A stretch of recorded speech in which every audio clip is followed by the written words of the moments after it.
The dust swirled like 1,000 angry ghosts, obliterating everything in its path as Winona O'Malley staggered forward, her wedding dress now a tattered flag of surrender. This was not how she had imagined her wedding day would end, lost, alone, and fighting for breath in the merciless Arizona Territory dust storm of 1885. Her fingers clutched desperately at the torn veil whipping around her face, the pearls her mother had carefully sewn into the delicate fabric, now scattered somewhere in the churning dirt behind her. "Hello," she called, her voice swallowed instantly by the howling wind. "Is anyone there?" The answer came not in words but in the form of a strong, calloused hand, suddenly gripping hers in the blinding haze. Winona gasped, nearly pulling away until she felt the steady strength in that grasp, not threatening, but anchoring. "I've got you, madam," a deep voice cut through the roar of the storm. "I'll guide you always." The dust parted just enough for her to glimpse a tall figure, broad-shouldered and steady despite the battering wind. A cowboy, his bandana pulled up over his nose and mouth, eyes squinting beneath the brim of his hat. Those eyes locked with hers, startlingly blue against the sepia tones of the storm. "Thank God," she breathed, clutching his hand tighter as the wind threatened to tear them apart. "Follow me," he said, pulling her closer to his side. "My horse is just ahead. We need to find shelter before this gets worse." Winona nodded, though she wasn't sure he could see it through the swirling debris. His hand remained firmly clasped around hers as he led her forward, a beacon in the chaos that had swallowed her wedding party, her groom, and every semblance of the future she had planned.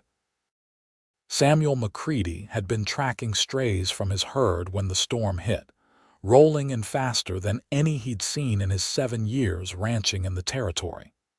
He'd been making for his line shack when he heard the cry, faint but unmistakably human. The silhouette of white in the dust had seemed almost ghostly until he realized it was a woman in a wedding dress, of all things, stumbling blindly through the open plain. Now, with her hand in his, he felt a strange sense of responsibility take hold. Her fingers were cold despite the heat of the day, and they trembled within his grip. The shack was still a quarter-mile ahead, and the storm was intensifying, the sky an ominous yellow-brown that blotted out the sun. "Watch your step here," he called over his shoulder, guiding her around a wash that could fill with rushing water if the storm brought rain. His horse, Samson, was growing skittish, but the animal was desert-bred and knew better than to bolt in a dust storm. He helped her up onto the saddle, then swung up behind her, one arm securely around her waist as he took the reins with his free hand. Her wedding dress billowed around them both, the once pristine fabric now the color of the earth. She was shaking, whether from cold or fear he couldn't tell. "I'm Samuel McCreedy," he said close to her ear so she could hear him over the howling wind. "Most folks call me Sam." "Winona O'Malley," she replied, her voice small but steady. Then, with a hitch in her breath, she added, "Or I was supposed to be Winona Peterson by now." Sam urged Samson forward, feeling the woman lean back against his chest as they moved through the blinding storm. He didn't ask about the wedding she'd mentioned. There would be time for that once they were safe. For now, all that mattered was reaching the shack before visibility dropped to nothing. The line shack emerged from the dust like a mirage, its weathered boards and tin roof a welcome sight after the disorienting journey. Sam dismounted quickly, then reached up to help Winona down. Her legs nearly buckled as her feet touched the ground, and he caught her around the waist, steadying her. "Sorry," she murmured, embarrassment coloring her voice. "I can't seem to find my balance." "No need to apologize, Miss O'Malley. Dust storms can turn the most sure-footed cowhand dizzy." He guided her to the door, then reached around to lift the latch. "It ain't much, but it's solid and it'll keep the dust out. Inside, the single room was spare but clean. A narrow bed stood against one wall, a small table and 2 chairs in the center, and a cast iron stove in the corner. Sam quickly closed the door behind them, the sudden absence of the wind's roar leaving an odd ringing in their ears. Winona stood in the center of the room, looking utterly out of place in her ruined wedding finery. Dust caked her dark hair and streaked her face, but her eyes, a warm amber color, he now saw remained bright and alert. "Thank you, Mr. McCreedy," she said, attempting to brush some of the dust from her gown. "I don't know what would have happened if you hadn't found me." "Sam, please," he said, removing his hat and bandana. "And you're welcome, though I'm curious how a bride ends up alone in the middle of a dust storm." He moved to the stove, opening its door to check for kindling. "That is, if you don't mind my asking." Winona's face fell, and she sank down onto one of the chairs, the voluminous skirts of her dress settling around her like a deflating cloud. "I was to be married today to Thomas Peterson," she began, her voice steady despite the emotion Sam could see swimming in her eyes. "He owns the Mercantile in Copper Springs. The ceremony was at his ranch outside town, and everything was perfect until," she paused, swallowing hard, "until his former sweetheart arrived, claiming they were already married in California." Sam whistled low, striking a match to light the kindling. "That's quite a wedding gift, indeed." Winona's laugh was brittle. There was shouting. Thomas denied everything, but she had papers. Then the storm hit, and in the confusion, she gestured vaguely. "I just ran. I couldn't bear the whispers, the pity. I didn't realize how bad the storm was until I was too far from the ranch to see it anymore." The fire caught, and Sam added a few small logs from the stack beside the stove. "Storm came in fast. Even folks who know this country get caught unprepared sometimes." "And now I've imposed on your kindness," Winona said, attempting to rise. "Once the storm passes, it could last hours yet," Sam interrupted. "These spring dust storms sometimes blow for a day or more. You're welcome to stay until it's safe to travel." He reached for a kettle. "I can make some coffee if you'd like." Winona nodded gratefully, sinking back into the chair. Her gaze traveled around the small shack, taking in the sparse furnishings and the few personal touches: a book on the small shelf, a carefully folded blanket at the foot of the bed. "You live here?" she asked as Sam pumped water into the kettle. "No, madam. My ranch is about 5 miles east. This is just a lined shack for when I'm working this section of my land." He placed the kettle on the stove. "It ain't much, but it serves its purpose." Winona's hands twisted in her lap, fidgeting with a torn bit of lace from her dress. "I don't even know where I am anymore. How far are we from Copper Springs?" "About 15 miles northwest," Sam answered, measuring coffee grounds into a pot. "You covered quite a distance in that storm." The realization seemed to hit her all at once how far she'd wandered, how lucky she'd been that Sam had found her, and how utterly her life had changed in the span of a few hours. Her shoulders slumped, and for the first time since he'd found her, tears welled in her eyes. "I don't know what I'm going to do," she whispered, the words barely audible over the howling wind outside and the crackling fire in the stove. Sam pulled the other chair closer and sat down, his expression kind but not pitying. "First, you're going to have some coffee and warm up. Then you can rest if you need to. The storm will pass, Miss O'Malley, and we'll figure out what comes next when it does." Their eyes met across the small table, and something passed between them, an understanding, perhaps, or simply the recognition of one soul reaching out to another in a moment of need. Whatever it was, it made Winona straighten her shoulders slightly and nod. "Thank you," she said simply. Outside, the dust continued to swirl, obliterating the world beyond the shack's small windows. But inside, a different kind of stillness had settled, the quiet understanding between two strangers brought together by chance and necessity, neither one knowing that this day would mark the beginning of something neither had been looking for. As the coffee began to simmer on the stove, filling the shack with its rich aroma, Sam rose to fetch 2 tin cups from a shelf. The domestic gesture struck Winona with unexpected force, the simple normalcy of it amid the chaos of the day. "I've been in Arizona territory for 7 years now," Sam said as he poured the steaming coffee. "Came west from Missouri after the war with nothing but my horse and what I could carry." He handed her a cup. "Be careful, it's hot." Winona accepted the cup gratefully, letting its warmth seep into her cold fingers. "And now you have a ranch," started as a hand at the Triple B, saved every penny. "When old man Barton decided to sell off his western section, I had just enough to buy it." Pride colored his voice. "It's small compared to some spreads, but it's mine. 200 acres, 40 head of cattle, and more work than any man can handle alone." "You manage it by yourself." Winona blew gently on her coffee before taking a sip. "Mostly. Hire hands during roundup and branding." Sam leaned back in his chair, studying her. "What about you? You're not from around here originally, I'm guessing." Winona shook her head. "Boston. My father was a professor at Harvard. When he died 3 years ago, my mother and I came west to live with my uncle in Copper Springs." A shadow crossed her face.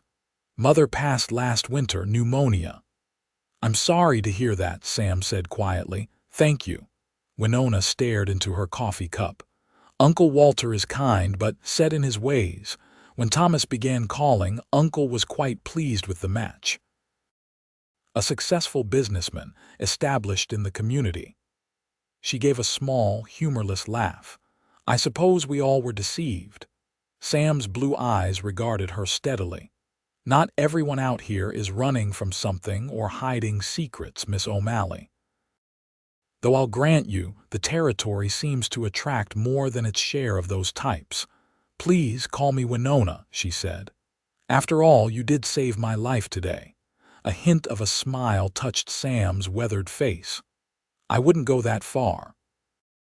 The storm might have let up before any real harm came to you." "Or it might not have," Winona countered. "Either way, I'm grateful." She glanced down at her ruined dress, suddenly aware of how ridiculous she must look. "I don't suppose you have something I could change into. This dress is rather impractical." Sam's cheeks colored slightly. "I might have a spare shirt and trousers. They'll be too big, but at least they're clean and dry." He moved to a small trunk at the foot of the bed and rummaged through it, eventually producing a faded blue work shirt and a pair of canvas trousers. "I'll step outside while you change," he said, handing her the clothes. "In this storm?" Winona looked alarmed. "The lean-to off the back," Sam clarified. "It's sheltered enough." True to his word, Sam ducked outside, closing the door firmly behind him. Winona listened to his boots on the wooden steps, then the sound of another door opening and closing nearby. Only then did she begin the complicated process of extricating herself from her wedding dress. The buttons down the back proved impossible to reach, and after several frustrating attempts, she realized she would need help. Swallowing her pride, she moved to the door and called out, "Mr. McCreedy, Sam. I'm afraid I need some assistance." A moment later he appeared at the door, a questioning look on his face. "The buttons," Winona explained, turning to show him her back. "I can't reach them all." Sam hesitated, then stepped forward. His fingers were surprisingly gentle as they worked the tiny pearl buttons down her spine. Winona felt her cheeks warm at the intimacy of the moment, acutely aware of his presence behind her. "There," he said, his voice slightly rough as he finished the last button. "I'll, leave you to it then." Once he was gone again, Winona quickly shed the heavy dress. folding it as neatly as possible despite its ruined state. The shirt and trousers Sam had loaned her were indeed too large, but after rolling up the sleeves and pant legs and fashioning a makeshift belt from a strip of fabric torn from her petticoat, she managed to make them serviceable. She was just running her fingers through her tangled hair when Sam knocked on the door. "Decent," he called. "Yes, please come in." The door opened, and Sam paused in the threshold, his eyes widening slightly at the sight of her in his clothes. For a moment, neither of them spoke, and Winona felt suddenly self-conscious. "Is it that bad?" she asked with a nervous laugh. Sam shook his head. "No, not at all. It's just—" he cleared his throat. "You look different is all." Winona glanced down at herself. "I suppose I do. I've never worn trousers before." "They suit you," Sam said simply, closing the door behind him. "How's the coffee?" "Wonderful," Winona said gratefully, returning to her chair and picking up her cup. "Strong enough to put hair on your chest, as my father used to say." Sam laughed, a warm, genuine sound that transformed his face.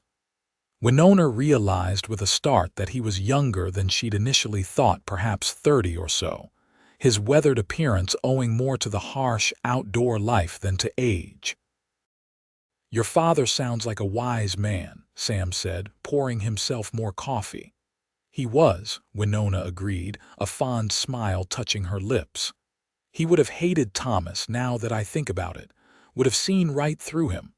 "Fathers often do," Sam nodded. "Mine warned me about a girl back home. Said she was just sweet on the idea of me, not me myself. I didn't listen, of course. What happened? I went off to war. She married the dry goods merchant's son before I even reached Virginia." He shrugged. "Worked out for the best. I wasn't meant for settling down in Missouri." Winona studied him across the table. "And here? Are you meant for settling down in Arizona territory?" Something flickered in Sam's eyes, a momentary vulnerability that vanished as quickly as it had appeared. "I'm settled on my land. That's enough for now." The conversation lulled as they sipped their coffee, the howling of the wind outside a constant reminder of the storm that had thrown them together. Winona found herself studying the cowboy across from her, the strong line of his jaw, the small scar that cut through his right eyebrow, the way his hands, rough from work, handled the delicate coffee cup with surprising care. "How long do these storms usually last?" she asked after a while. "Hard to say. Could blow itself out by nightfall, or it could hang on till morning." Sam glanced toward the window, where dust continued to swirl against the glass. "We're safe here, though. Got food, water, and enough firewood to keep warm." Winona nodded, trying not to think about what would happen when the storm passed. The prospect of returning to Copper Springs, facing the gossip and pity, made her stomach clench. "You're worried about going back," Sam observed quietly. Winona looked up, startled by his perception. "Is it that obvious?" "Your face is expressive," he said with a small smile, "and it would be natural after what happened." "I don't know if I can face them all," she admitted. "The wedding guests, my uncle, everyone will know by now." "Folks have short memories sometimes," Sam offered. "Something new will come along to gossip about soon enough." "Perhaps." Winona wasn't convinced. "But I'll always be poor Winona O'Malley who was left at the altar. Or you could be Winona O'Malley who had a lucky escape from a dishonest man," Sam suggested. "Perspective matters." Winona considered this, finding unexpected comfort in his words. "You're quite wise for a cowboy, Mr. McCreedy." "Not wise," he countered. "Just older than I look and acquainted with disappointment." He rose from the table. "Are you hungry? I've got some salt pork and beans I can heat up." "Not fancy, but it'll fill your stomach." Winona realized she was indeed hungry. She'd been too nervous to eat before the wedding, and that seemed a lifetime ago now. "That sounds wonderful, thank you." As Sam busied himself preparing their simple meal, Winona moved to the window, trying to peer through the swirling dust. The world outside had disappeared entirely, replaced by an undulating wall of brown. The isolation was both frightening and oddly comforting, as if the storm had created a small pocket of time and space where the normal rules and expectations didn't apply. "I never thanked you properly," she said, still gazing out the window. "Not just for finding me, but for being so kind." "You didn't have to take in a stranger." Sam looked up from the stove. "Out here, we look after each other. It's how we survive." He paused, then added more quietly, "Besides, I couldn't just leave you out there." There was something in his tone that made Winona turn to look at him. Their eyes met across the small space, and for a moment, she felt as if she could see past his calm exterior to something deeper, a loneliness that perhaps mirrored her own. The moment was broken by a particularly fierce gust of wind that rattled the shack's windows. Winona startled, and Sam returned his attention to the food. "Sounds like it's getting stronger," he commented. "We might be here till morning after all." The realization that she would be spending the night alone with a man she'd just met should have scandalized Winona. Instead, she felt only relief that she wouldn't have to face Copper Springs and its judgments just yet. "I hope I'm not keeping you from anything important," she said. Sam shook his head. "Nothing that can't wait. The cattle know to find shelter in weather like this and everything else." He shrugged. "It'll still be there when the dust settles." As the small shack filled with the savory aroma of their cooking meal, Winona found herself relaxing for the first time since the disastrous wedding. Perhaps it was the warmth of the stove, or the coffee, or simply the reassuring presence of this quiet, steady man who had appeared like an answer to an unspoken prayer in the midst of the storm. Whatever it was, she was grateful for this unexpected refuge, not just from the dust, but from the wreckage of the future she had thought awaited her. Night fell early, hastened by the thick dust that obscured the sun long before it would have set. Sam lit a kerosene lamp, its warm glow creating a cozy circle of light at the table where they'd shared their simple but satisfying meal. "Tell me about your ranch," Winona said, wrapping her hands around a fresh cup of coffee. The storm continued unabated outside, but inside the shack, a comfortable companionship had developed between them. Sam's face brightened at the question. "It's good land. Has a year-round spring feeding, a small creek, plenty of grazing for the cattle." Pride crept into his voice. "Built the house myself last year. Nothing fancy, 2 rooms with a covered porch, but it's solid. Planning to add on when I can." "It sounds lovely," Winona said sincerely. "I've grown fond of the territory's beauty despite its harshness." "It gets in your blood," Sam agreed. "The open spaces, the way the light changes on the mountains." He trailed off, looking slightly embarrassed. "Some folks just see dust and rocks, but there's more to it than that." "I know what you mean," Winona said. "The first time I saw a sunset here, with the sky ablaze in colors I didn't even have names for, I understood why people endure the hardships to live here." Sam studied her with newfound interest. "Most Eastern ladies I've met can't wait to get back to their comforts." "I'm not most Eastern ladies," Winona replied with a small smile. "Boston never felt like home to me, not really. I was always too restless, I suppose. My mother despaired of me ever becoming a proper lady." "And is that why you agreed to marry this Thomas fellow, to become a proper lady at last?" The question was direct but not unkind. Winona considered it carefully. "Partly, perhaps," she admitted, "and partly because it seemed the expected thing. Uncle Walter was so pleased with the match, and Thomas was." She paused, searching for the right words. "Thomas was attentive, established." "I thought perhaps contentment would come with time. But not love." Sam's blue eyes were steady on hers.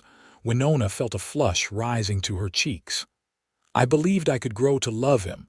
That's not uncommon in marriages, is it?" "I wouldn't know," Sam said. "Never been married myself." "Never found the right woman?"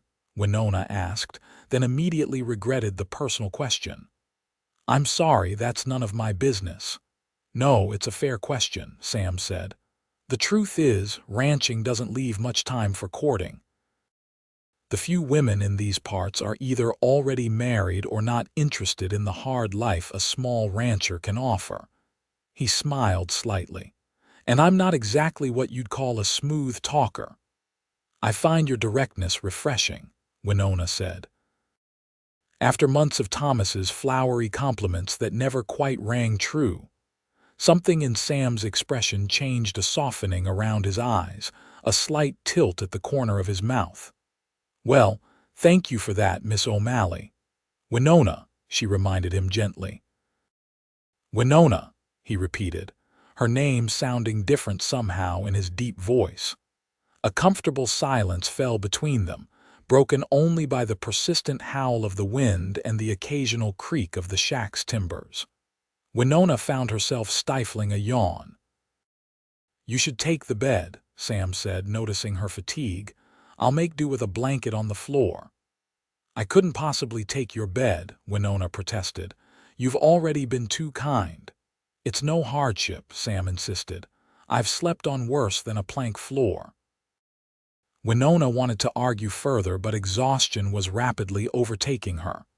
The emotional and physical toll of the day weighed heavily on her shoulders. "Thank you," she finally conceded, "but only if you're certain."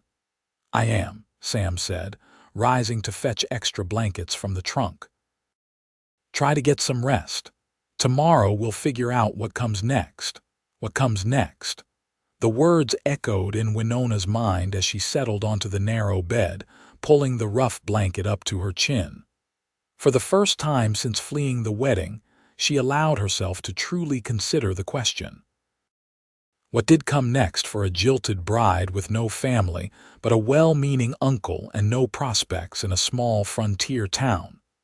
The lamp's glow dimmed as Sam turned down the wick, leaving the shack in near darkness. She could hear him settling on the floor nearby, the sounds of blankets being arranged, boots being removed. "Sam," she said softly into the darkness. "Yes," his voice came back, equally quiet. "Thank you for everything today."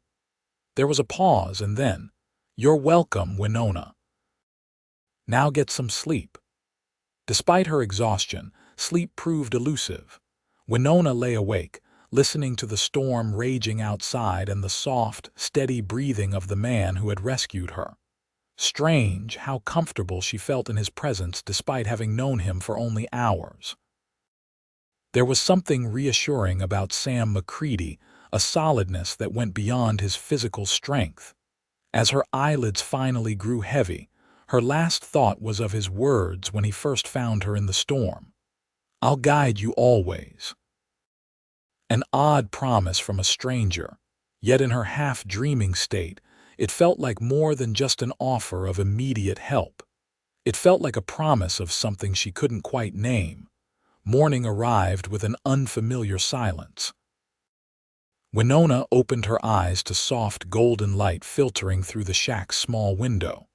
The storm had passed, leaving behind an eerie stillness that seemed almost louder than the howling wind had been. She sat up, momentarily disoriented by the unfamiliar surroundings. The events of the previous day came rushing back: the disastrous wedding, the storm, the cowboy who had found her. Speaking of whom, Sam was already up, standing by the stove with his back to her. The smell of coffee and something sweet filled the small space. "Good morning," Winona said, her voice still rough with sleep. Sam turned, a slight smile warming his features. "Morning. Thought you might sleep the day away." "What time is it?" Winona asked, suddenly self-conscious about her appearance. She ran a hand through her tangled hair, trying to smooth it. "Just past 7, Sam replied, turning his attention back to the stove. "Storm blew itself out around dawn. Made some flapjacks if you're hungry."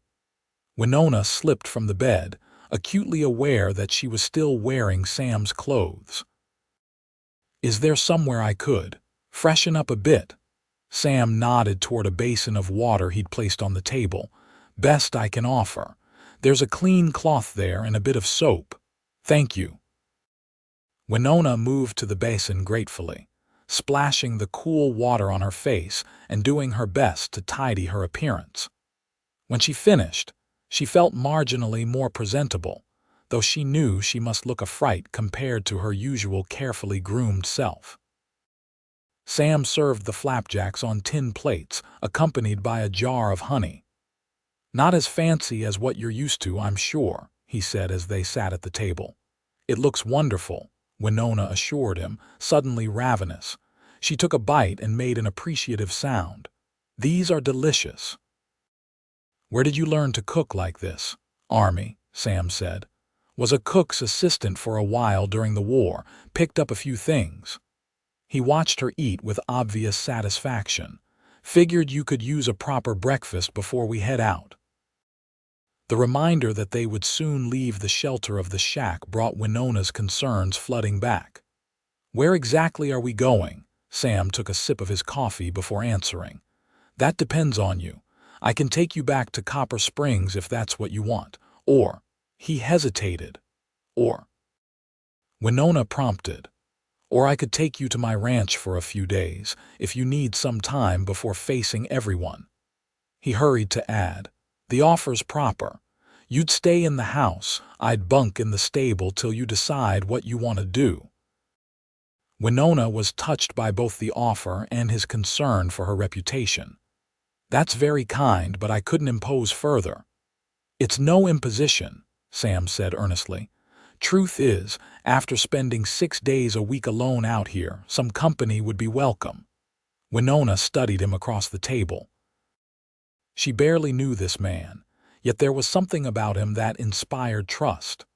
And the thought of immediately returning to Copper Springs, to the whispers and pitying looks, made her stomach knot with dread. "Perhaps just for a day or two," she found herself saying. "If you're certain it's no trouble." Relief flickered across Sam's face. "No trouble at all. We can leave whenever you're ready." They finished breakfast in companionable silence, and then Winona reluctantly changed back into her wedding dress. It was still dusty and torn, but she couldn't continue wearing Sam's clothes. He politely stepped outside while she changed, and when he returned, he carried something in his hands. "Found this on the porch," he said, holding out a faded blue bandana. "Thought you might want to cover your hair for the ride. Sun's going to be fierce after the storm." Winona accepted the bandana gratefully, fashioning it into a makeshift head covering. "How do I look?" she asked with a self-deprecating smile. Sam regarded her for a moment, his expression unreadable. "Like a woman who survived something difficult," he finally said. "There's strength in that." His words caught her off guard, touching something deep within her. No one had ever described her as strong before. Proper, well-mannered, accomplished, these were the compliments she'd grown accustomed to. But strong, that was new and surprisingly gratifying. "Thank you," she said softly. Sam nodded once, then began gathering his few belongings. "We should get going while it's still morning. Gets hot quick this time of year." Outside, the world had been transformed.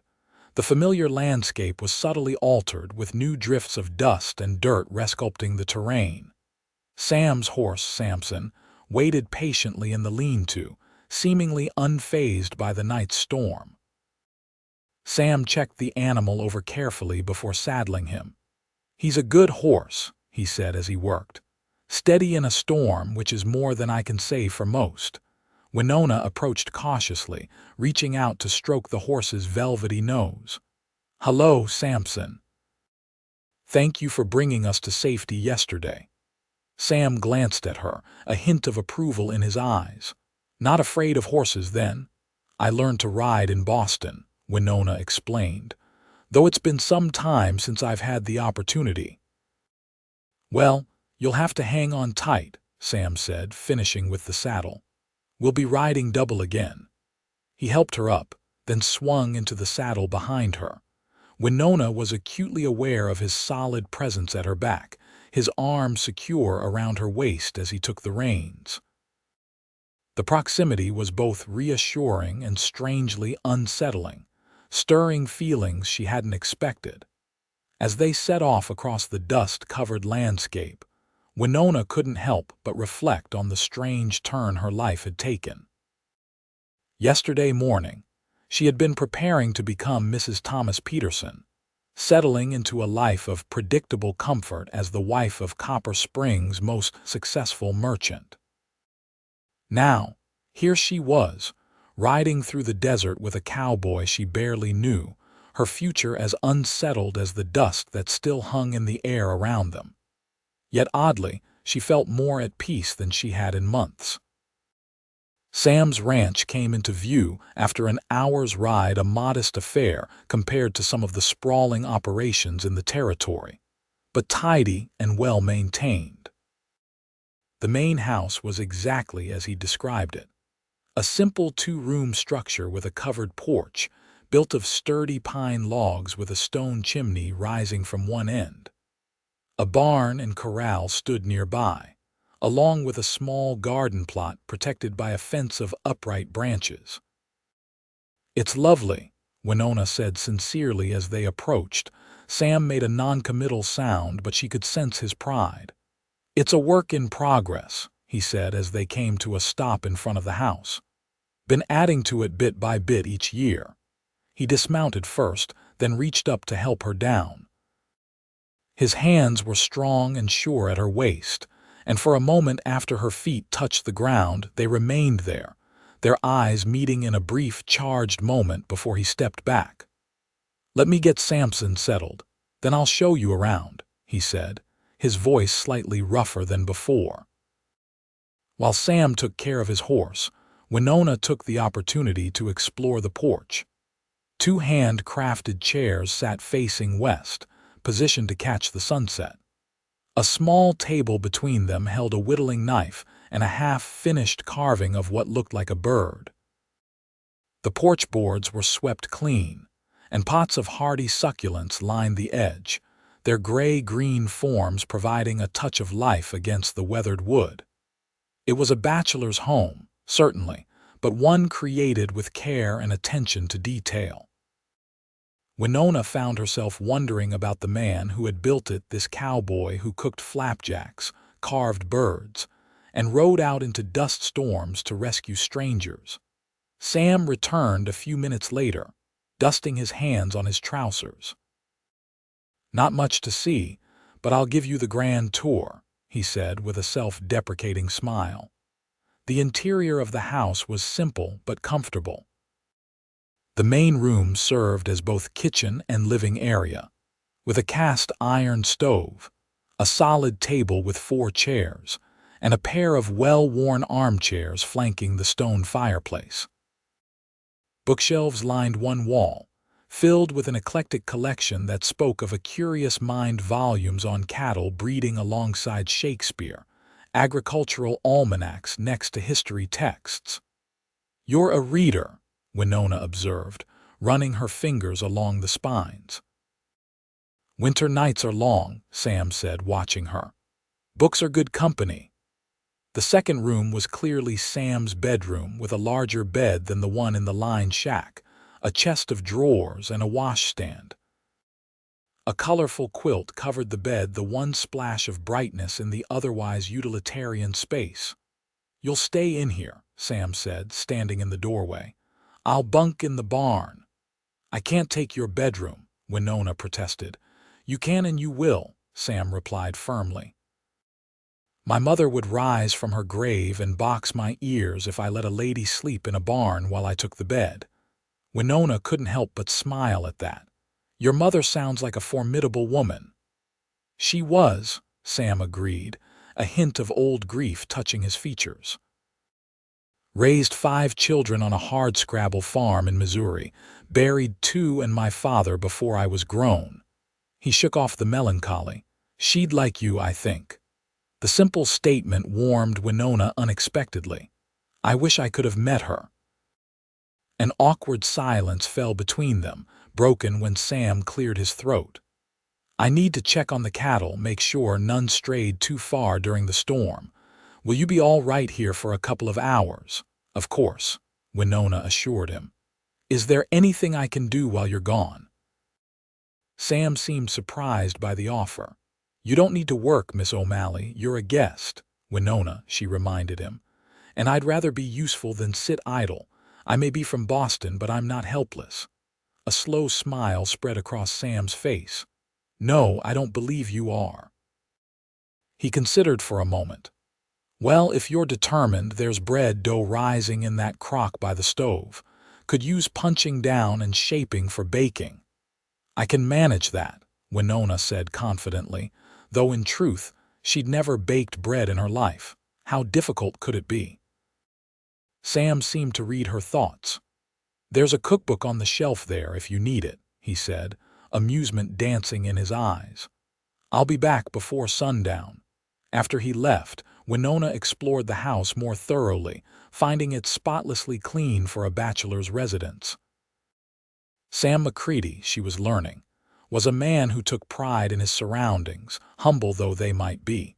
The bread dough proved more challenging than anticipated. When she uncovered the crock, the yeasty mixture had risen well past the rim and threatened to overflow. She plunged her hands into it, as she'd seen her mother's cook do, finding the sensation oddly satisfying as the dough deflated beneath her fingers.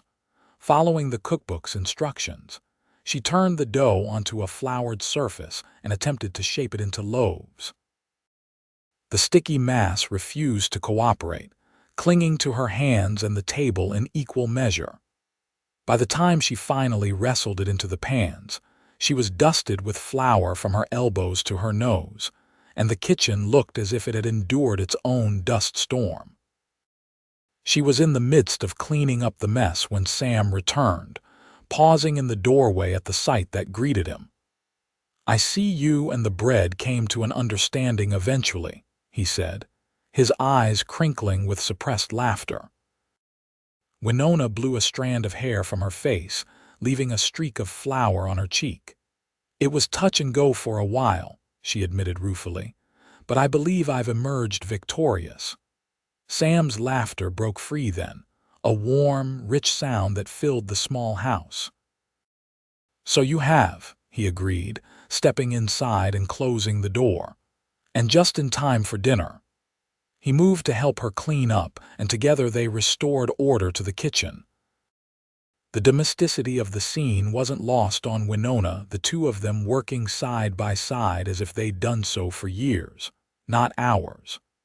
It stirred something in her, a longing for a simpler kind of partnership than what she'd expected with Thomas. Something built on shared work and genuine respect, rather than social standing and appearances. As the bread baked, filling the house with its homey aroma, Sam prepared a simple stew from vegetables from his garden and salted beef. They ate at the table as twilight descended, the day's heat giving way to the cool desert evening. Conversation flowed easily between them, covering everything from books they'd read to childhood memories to Sam's plans for expanding his cattle herd. "I'd like to double the size within 3 years," he explained, breaking off a piece of the surprisingly successful bread. "The railroad's coming closer and beef prices are good. With some smart breeding and a little luck, I could make this into something substantial." "It already is something substantial," Winona observed. "You've built all this yourself from nothing." Sam looked around the small house, considering her words. "I suppose I have at that." His gaze returned to her. "What about you? What do you want for your future?" The question caught Winona off guard. For so long her future had been defined by others, her parents, her uncle, and most recently Thomas. What did she want for herself? "I'm not entirely sure anymore," she admitted. "Until yesterday I thought I knew now." She shrugged slightly. Now everything feels uncertain. Uncertainty isn't always bad, Sam said. Sometimes it's just the space needed for something better to take root. Winona considered his words, finding unexpected wisdom in them. I never thought of it that way. Outside, the first stars were appearing in the deepening blue of the sky. Sam rose to light the lamps, the warm glow creating an intimate atmosphere in the small room. When he returned to the table, his expression had grown more serious. I should ride into Copper Springs tomorrow, he said. Let folks know you're safe. Your uncle must be worried sick. Reality intruded harshly on the peaceful bubble they'd created. Winona nodded, acknowledging the necessity. Yes, of course. Poor Uncle Walter. He's probably beside himself. Would you like to come with me? Sam asked carefully. Or would you prefer to stay here another day? Winona hesitated, torn between her duty to her uncle and her reluctance to face the town's gossip so soon. I think I'd like one more day, if that's all right, to gather my thoughts before facing everyone. Sam nodded, understanding in his eyes. I'll explain to your uncle where you are, assure him you're safe. Is there anything you'd like me to bring back for you? Clothes, perhaps. The practical question reminded Winona that she had nothing but her ruined wedding dress. Yes, that would be helpful. If you could ask Uncle Walter for a valise with some of my things. She paused, another thought occurring to her. And perhaps you could inquire discreetly about what's being said, about Thomas and the situation. Of course, Sam agreed. Though I should warn you, I'm not known for my subtlety. That drew a small smile from Winona. Just the broad strokes, then. I'd like to be prepared. They finished their meal in contemplative silence, each lost in their own thoughts about the next day and what it might bring. As they cleared the table together, their hands brushed occasionally, each brief contact sending a small jolt through Winona that both surprised and unsettled her. I should head out to the barn, Sam said finally, awkwardness creeping into his manner for the first time. Got an early start tomorrow. Of course, Winona said. Thank you again for everything, Sam. Your kindness has been unexpected but very much appreciated. Sam nodded, his eyes holding hers for a long moment. Sleep well, Winona, he said finally, before stepping out into the night. Left alone in the house, Winona moved to the bedroom, where she found that Sam had left a clean shirt for her to sleep in. The thoughtful gesture touched her deeply. As she changed out of her dusty clothes, she couldn't help but compare Sam's considerate nature to Thomas's more calculated attentions. Thomas had courted her with expensive gifts and flowery compliments, but had he ever truly seen her as a person, with needs and dreams of her own? Sam, in contrast, seemed to anticipate what she needed before she knew herself, whether it was shelter from a storm, a bandana for the sun, or a clean shirt to sleep in. There was a genuineness to his care that made Thomas's courtship seem hollow in retrospect. As she slipped between the sheets of Sam's bed, surrounded by his scent leather, soap, and something indefinably masculine, Winona found herself wondering what it would be like to belong here, in this simple house with its kind, steady owner. The thought should have scandalized her, coming so soon after her failed wedding. Instead, it filled her with a warmth that followed her into sleep. Morning arrived with the crow of a rooster and the gentle glow of sunrise filtering through the curtainless window. Winona woke feeling more rested than she had in months, despite the events of the past 2 days. She dressed quickly in her wedding dress, the only clothing she had, and made her way to the main room. Sam was already up, stoking the stove and setting coffee to boil. He turned at her entrance, his eyes warming at the sight of her. Morning, he said. Sleep well. Better than I expected, Winona admitted. You have a very comfortable bed. A hint of color touched Sam's cheeks at the comment. Glad to hear it. Coffee'll be ready soon, and there's porridge for breakfast." They ate quickly, the easy companionship of the previous evening somewhat muted by the awareness of Sam's impending trip to town. When the meal was finished, Sam rose to gather his things. "I should be back by mid-afternoon," he said, strapping on his gun belt, a precaution he hadn't taken the day before. "There's books if you get bored, and food in the pantry if you get hungry before I return." Winona nodded, following him to the door. "Be careful," she said, surprising herself with the concern in her voice. Sam paused, looking down at her with an expression she couldn't quite read. "Always am," he assured her. Then, with a tip of his hat, he was gone, striding toward the barn where Samson waited. Winona watched from the porch as he rode out, his figure gradually diminishing against the vast landscape until he disappeared from view. Only then did she return inside, struck by how empty the small house felt without his presence. To keep herself occupied, she decided to bake another loaf of bread, this time with hopefully less mess, and perhaps tidy up the already neat house. The simple domestic tasks would keep her mind from dwelling too much on what Sam might discover in Copper Springs. The hours passed slowly.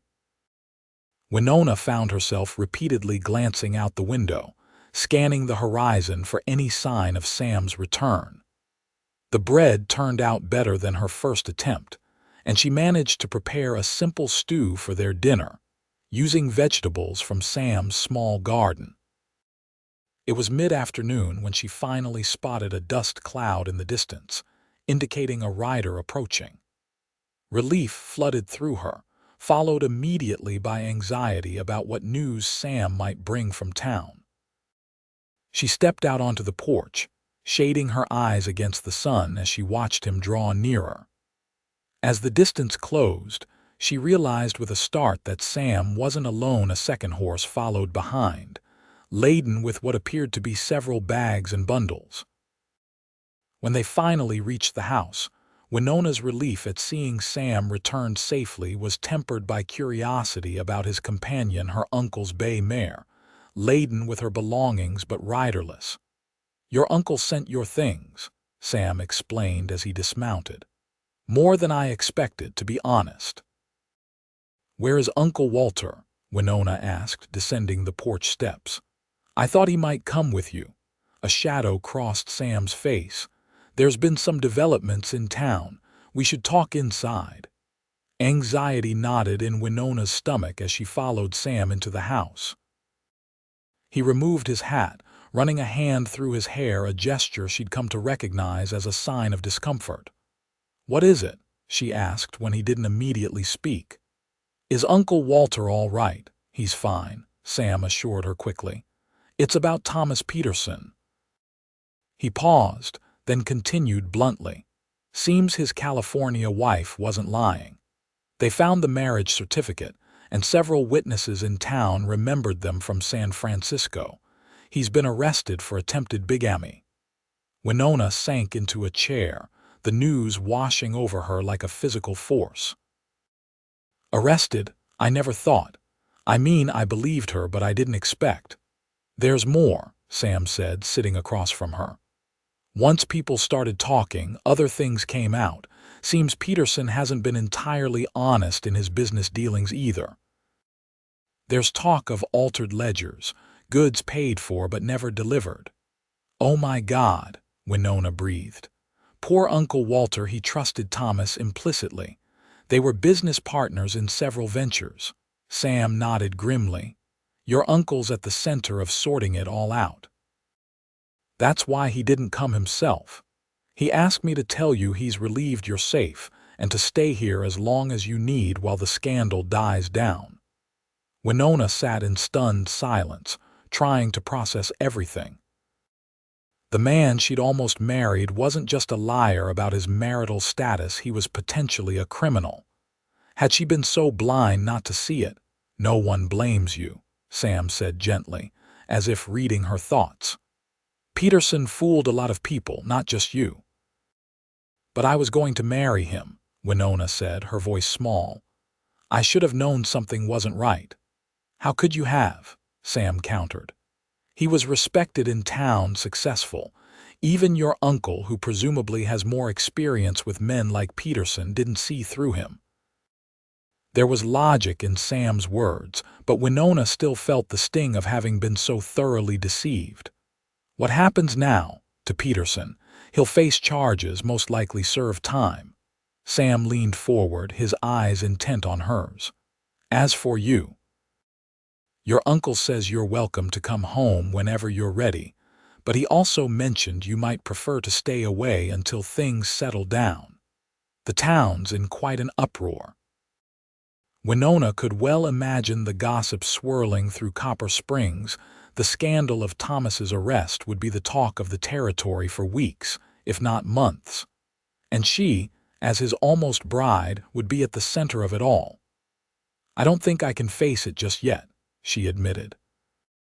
But I can't impose on you indefinitely either. It's no imposition, Sam said quickly. In fact, he hesitated, then forged ahead. I could use some help around here. The garden needs tending, and with Roundup coming, having someone to keep things running at the house would be a big help. He hurried to add, I'd pay you, of course. It would be a proper arrangement. Winona stared at him, surprised by the offer. You want to hire me as your housekeeper, if you'd be willing, Sam said. Just until you decide what you want to do next. No obligation to stay any longer than you wish. The proposal was unexpected but not unwelcome. The thought of having a purpose, of being useful rather than simply hiding from gossip, appealed to Winona deeply. And if she were honest with herself, the prospect of spending more time with Sam was increasingly attractive. I think I'd like that, she said slowly. Though I should warn you, my domestic skills are somewhat limited, as you saw with the bread yesterday. A smile broke across Sam's face, transforming his weathered features. You're a quick learner, and the bread today looks considerably more successful. Winona laughed despite herself. Practice makes perfect, I suppose. Then it's settled, Sam said, standing. Let me bring in your things and you can get properly settled. As he went to retrieve her belongings from the horses, Winona sat quietly, marveling at the strange turn her life had taken. 3 days ago, she had been preparing to become the wife of one of Copper Springs' most prominent citizens. Now, she was agreeing to become a ranch housekeeper for a man she barely knew.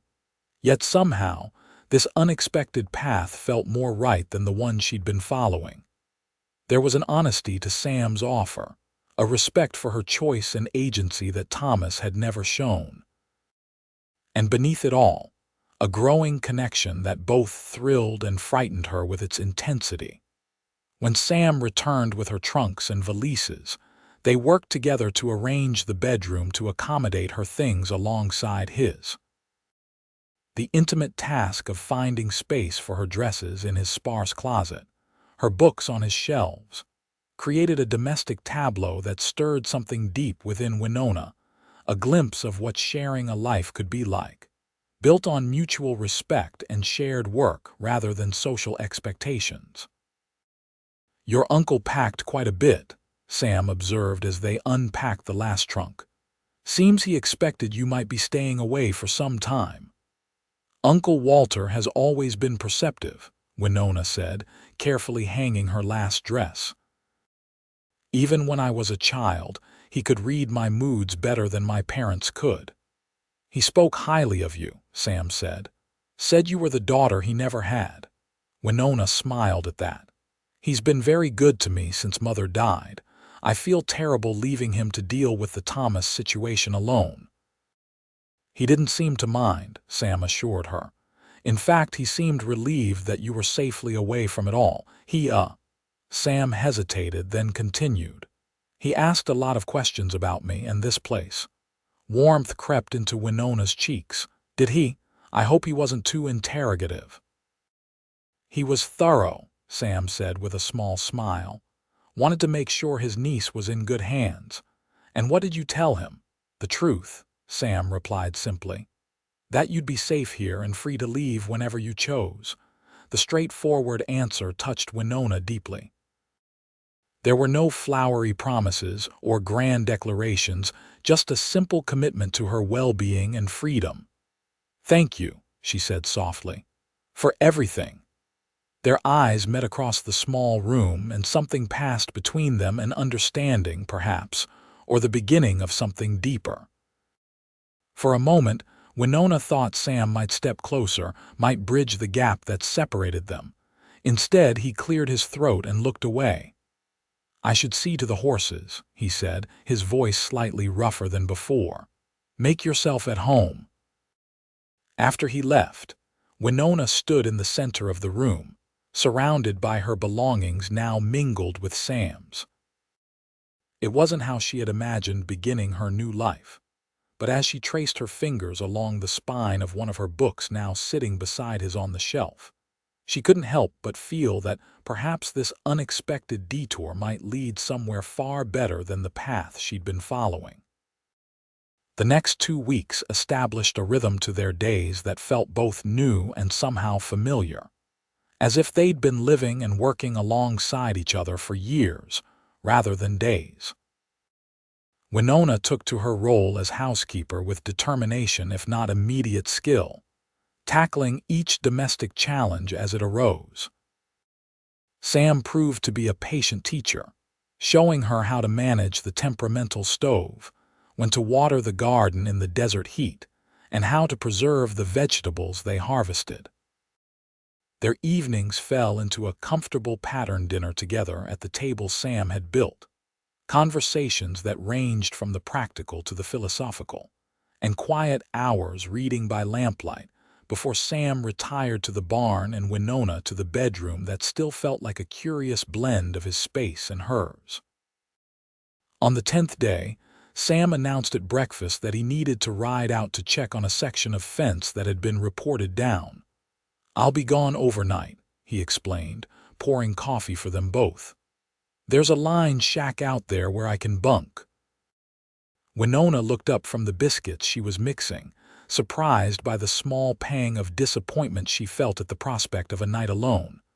"Will you be all right by yourself?" Sam's eyebrows rose slightly. "I've been managing on my own for 7 years, he reminded her with a touch of amusement. "Question is, will you be all right here?" "Of course," Winona said quickly. "I've become quite self-sufficient thanks to your tutelage." "That you have," Sam agreed, a note of pride in his voice. "You're a natural at ranch life for an Eastern lady." "Perhaps I was never meant to be an Eastern lady," Winona suggested, only half joking. Something flickered in Sam's eyes, a momentary intensity that made her breath catch. But it was gone as quickly as it appeared, replaced by his usual calm demeanor. "Perhaps not," he agreed quietly. After breakfast, Winona helped him pack provisions for his overnight stay, working alongside him with an efficiency born of their days together. When everything was ready, she walked with him to the barn, where Samson was already saddled and waiting. "Be careful out there," she said as Sam secured his saddlebags. "Always am," he replied, his standard response whenever she expressed concern. This time, though, he paused before mounting, turning to face her fully. "Winona, I've been thinking." Her heart skipped at the serious tone in his voice. "Yes." Sam seemed to struggle with his words, uncharacteristically hesitant. "When I get back tomorrow, there's something I'd like to discuss with you, about the future." Winona felt a flutter of anticipation in her chest. "I'll be here," she promised. Sam nodded, his eyes holding hers for a long moment before he finally mounted Samson. "Until tomorrow, then," he said, tipping his hat. Winona watched him ride away, questions tumbling through her mind. What did he want to discuss? And why did the prospect fill her with both excitement and trepidation? The day stretched endlessly before her without Sam's presence. She threw herself into her chores: laundry, bread making, weeding the garden, but her thoughts kept returning to Sam's words and the look in his eyes when he'd spoken them. In the 2 weeks they'd spent together, Something had changed between them. The initial gratitude and cautious friendship had deepened into what exactly?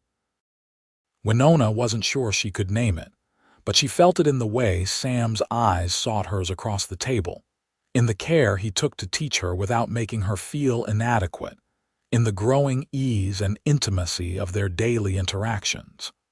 Was it possible he felt the same inexplicable connection?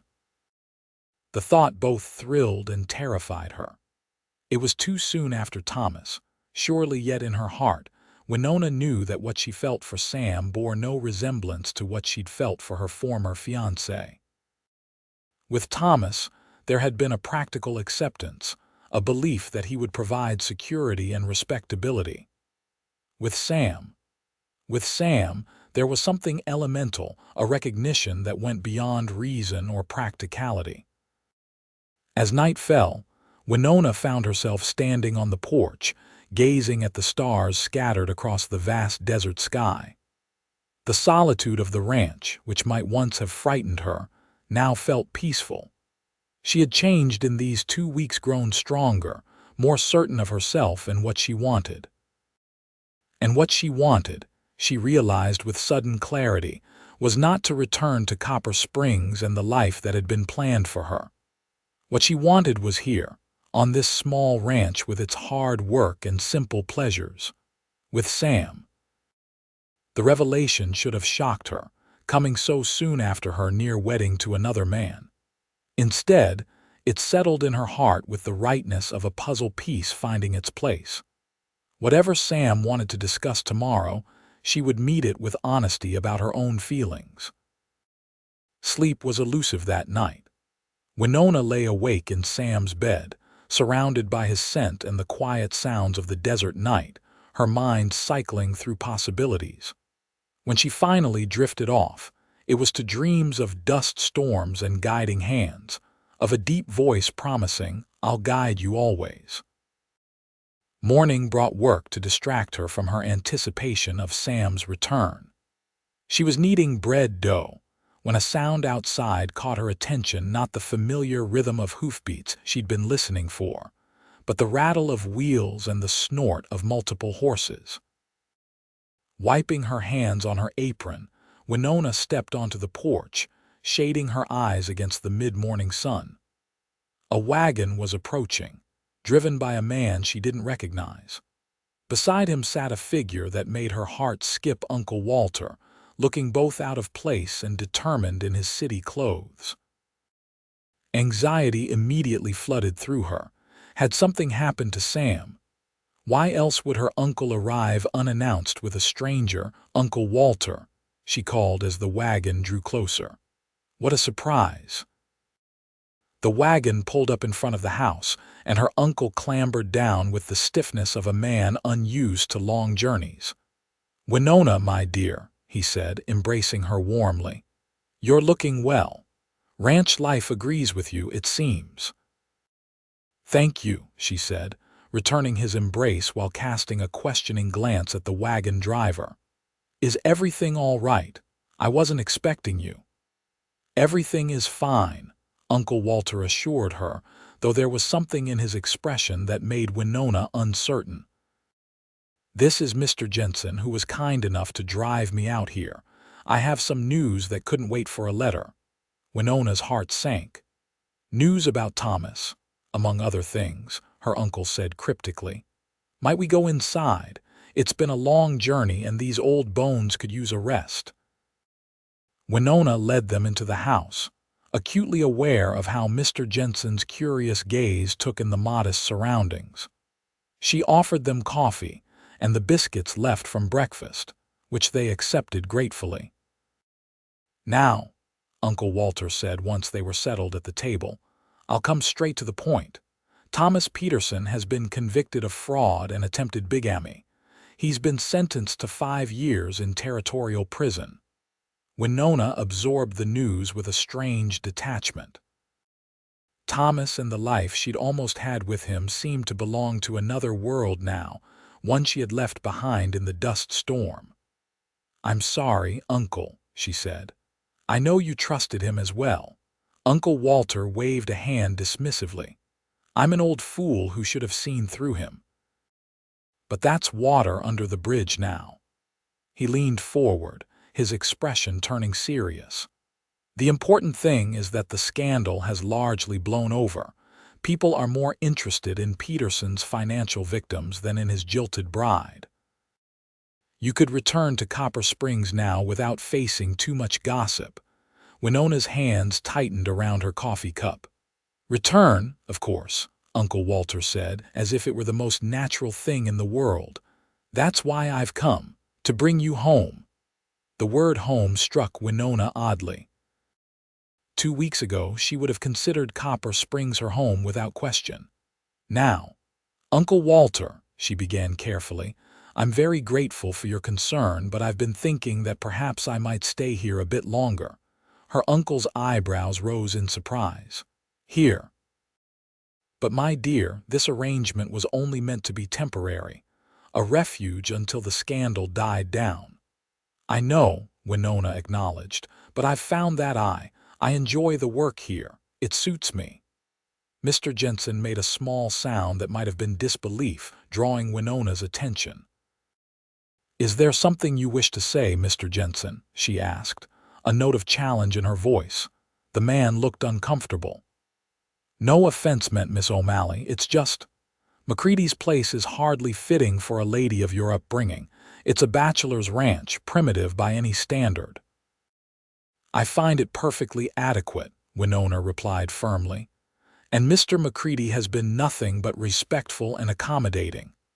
Uncle Walter was watching her closely, a dawning understanding in his eyes. Winona, he said gently, is there something you're not telling me about your arrangement with Mr. McCreedy? Heat rose to Winona's cheeks. If you're implying something improper, Uncle, I assure you there is nothing of the sort. Sam has been a perfect gentleman. He sleeps in the barn, for goodness sake.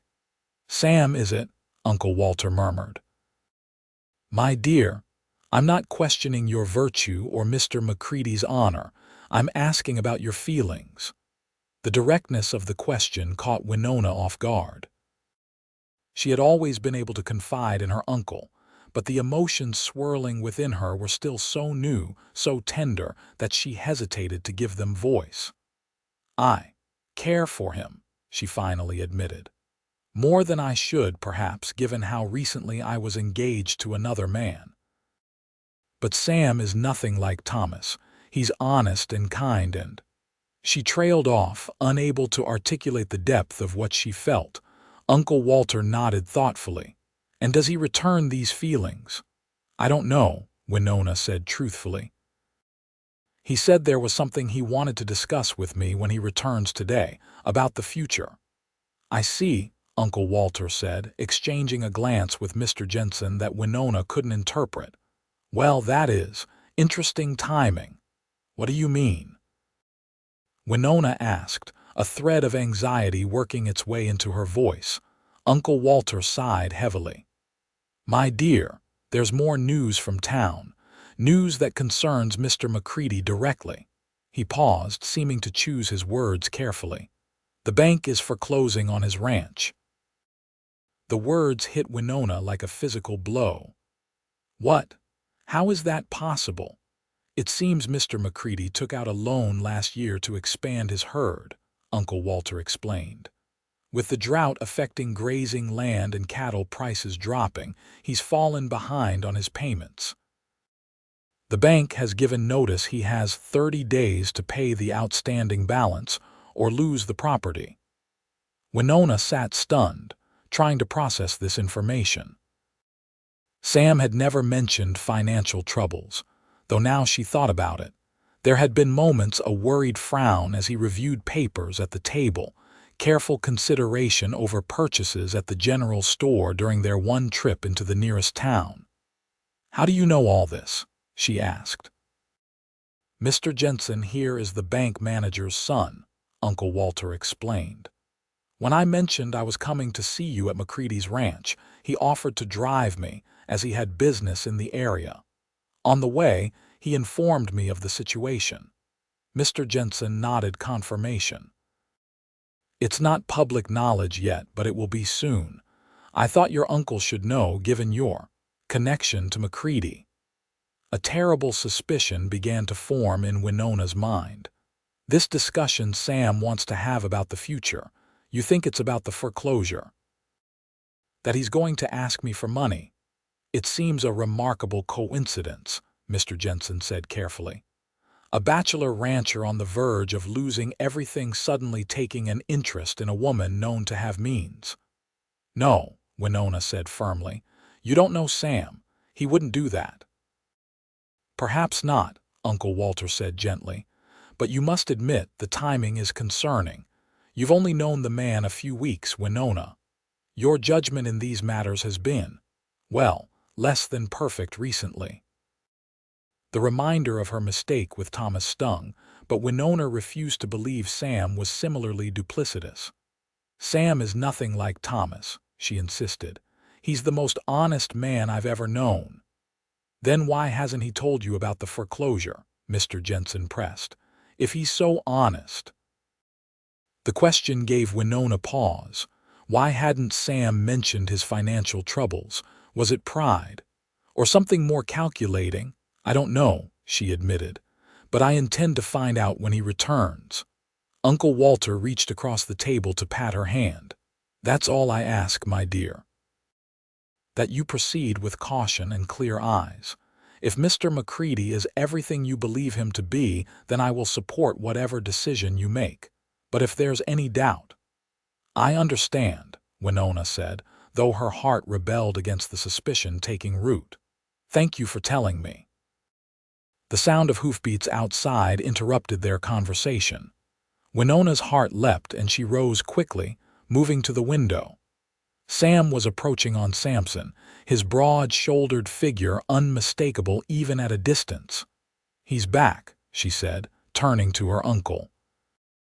Please, let me speak to him alone first. Uncle Walter nodded, rising from the table. Mr. Jensen and I will wait outside. Take all the time you need. As they stepped onto the porch, Winona remained inside, her mind racing. She wanted to dismiss Mr. Jensen's insinuations entirely, but the seed of doubt had been planted. Would Sam have asked for her help with the ranch? And if so, did that change the nature of what had been growing between them? She heard Sam's greeting to the unexpected visitors outside, the low murmur of introductions. Then the door opened, and he stepped inside, removing his hat as he crossed the threshold. His eyes found hers immediately, a mixture of confusion and wariness in their blue depths. Your uncle's here, he said unnecessarily, with the banker's son. Yes, Winona confirmed. They brought news from town. Sam's jaw tightened almost imperceptibly. About Peterson, partly, Winona said, watching his face carefully, and partly about you, Sam, about the ranch. Understanding dawned in his eyes, followed by something that looked like resignation. He moved further into the room, placing his hat on the table and running a hand through his hair, that familiar gesture of discomfort that Winona had come to know so well. I see, he said finally. And now you're wondering if what they told you is true. Is it? Winona asked directly. Is the bank foreclosing on your ranch? Sam met her gaze squarely. Yes, I have until the end of the month to pay what I owe, or I lose everything. The confirmation sent a pang through Winona's heart, not because it changed her feelings for Sam, but because she could see the pain and pride warring in his expression. Why didn't you tell me? She asked softly. Because it wasn't your burden to bear, Sam replied. And because I was trying to find a solution before. He trailed off, looking away. Before what? Winona pressed. Sam's eyes returned to hers, something vulnerable and fierce in their depths. Before I asked you to stay, permanently. Winona's breath caught in her throat. What are you saying, Sam? He stepped closer, his gaze never leaving hers. I'm saying that what I wanted to discuss with you today was a future together, not as employee and employer, but as husband and wife. The directness of the declaration stunned Winona, even as her heart leapt at the words.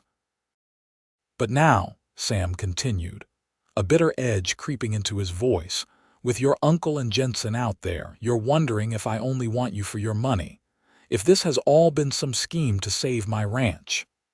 "No," Winona said quickly, though she couldn't deny the question had crossed her mind. I need to understand why you kept this from me." Sam's shoulders slumped slightly. "Pride, mostly, and fear that if you knew how close I was to losing everything, you might see me differently, as less than the man you thought I was." The raw honesty in his voice struck Winona deeply. This was not the calculated manipulation of a Thomas Peterson. This was the painful vulnerability of a proud man facing the possible loss of everything he'd worked for. "Sam," she said gently, stepping closer to him, "the ranch doesn't make you who you are. Losing it wouldn't make you any less the man who found me in that dust storm and said I'll guide you always." Something shifted in Sam's expression, hope warring with caution. "You believe that?" "I do," Winona said firmly. "The question is, what were you planning to do about the foreclosure?" "Before my uncle arrived with this news," Sam sighed heavily, "I was going to sell half my herd. It wouldn't cover the full amount, but I hoped it might buy me enough time to raise the rest." He met her eyes directly. "I never intended to ask you for money, Winona. That's not why I—" He hesitated, then finished quietly, "That's not why I fell in love with you." The words hung in the air between them, simple and profound. Winona felt them resonate through her entire being, the declaration she had hoped for but hadn't dared expect. "You love me," she whispered. "Yes," Sam said without hesitation. "I think I started falling the moment I found you in that storm, standing there in your wedding dress, refusing to be defeated by what had happened. And every day since, watching you tackle each new challenge, seeing your strength and determination." "How could I not love you?" Tears welled in Winona's eyes, but they were tears of joy, not sorrow.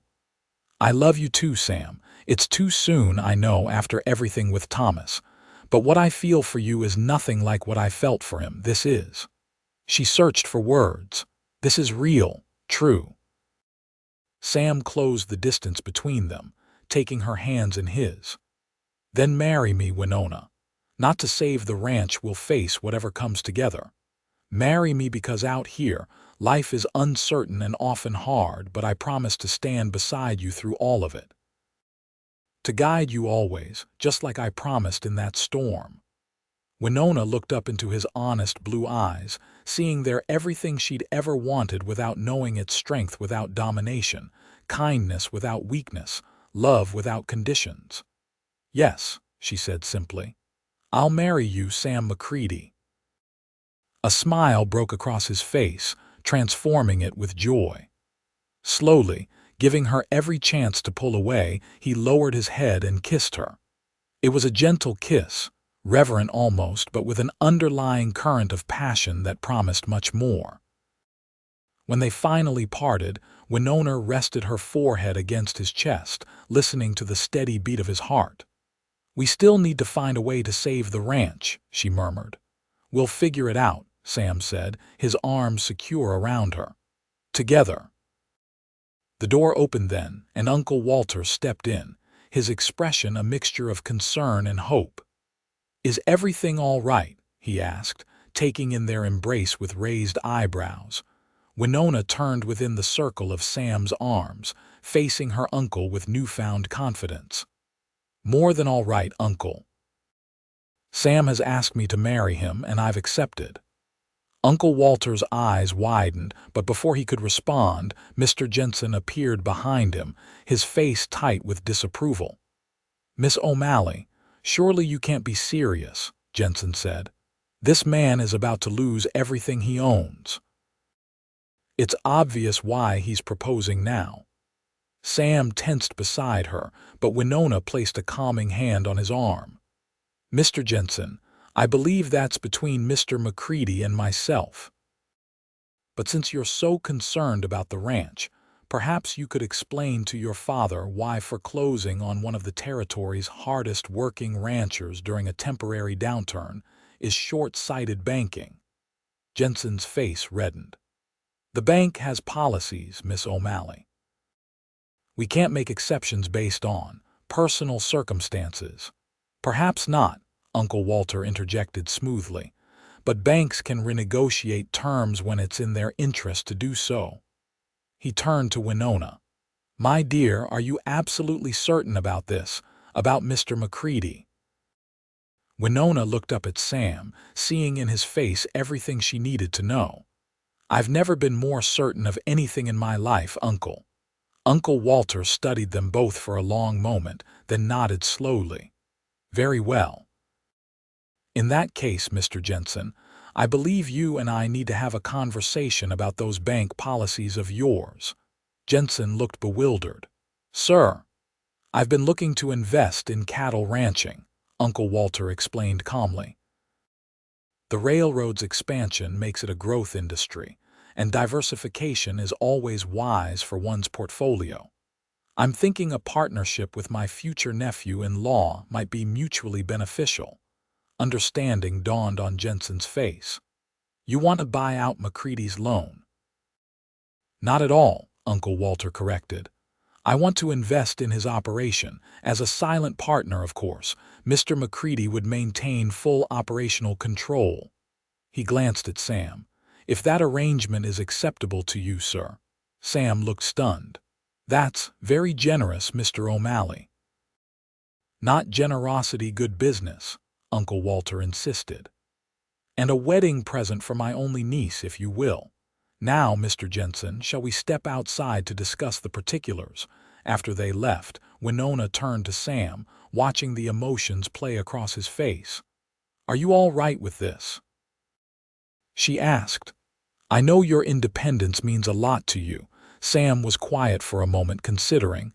"A year ago I would have said no," he admitted. "But now—" He looked down at her, his eyes soft with love. "Now I understand that there's strength in accepting help sometimes.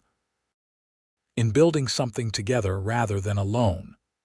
Winona felt her heart swell with love for this man so different from what she had expected, yet everything she needed.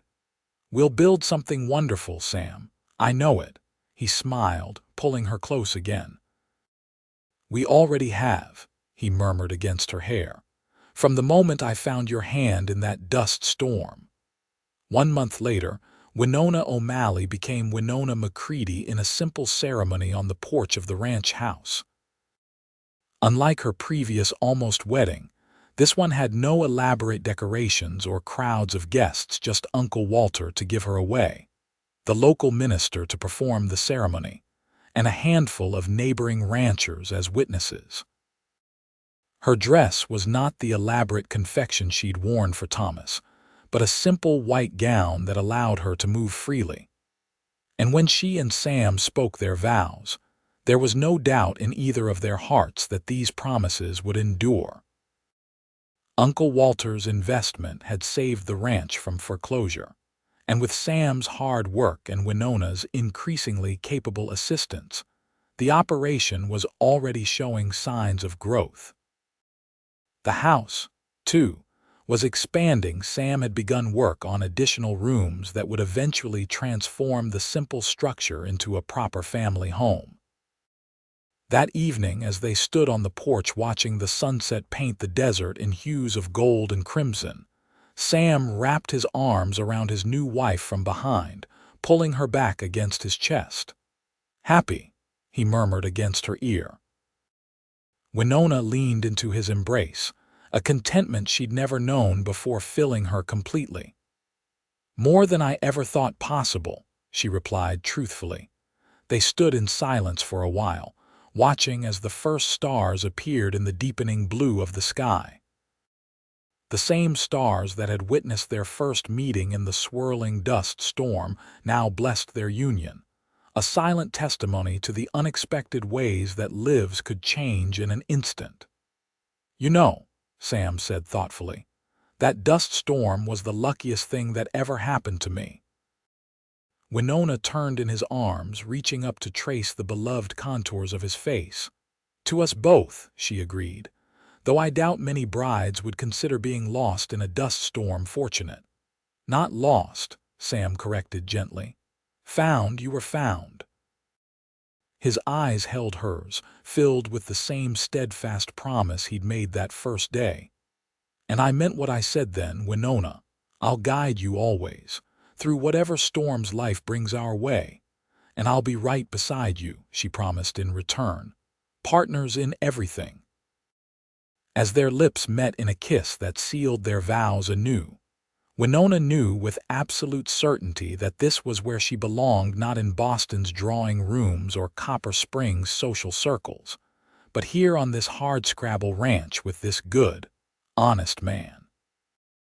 The dust storm that had seemed like disaster had in fact been destiny, blowing her off one path and onto another far better than she could have imagined. And as Sam scooped her into his arms to carry her across the threshold into their home, their future, Winona knew that the guiding hand she'd found in the storm would hold hers faithfully through all the years to come.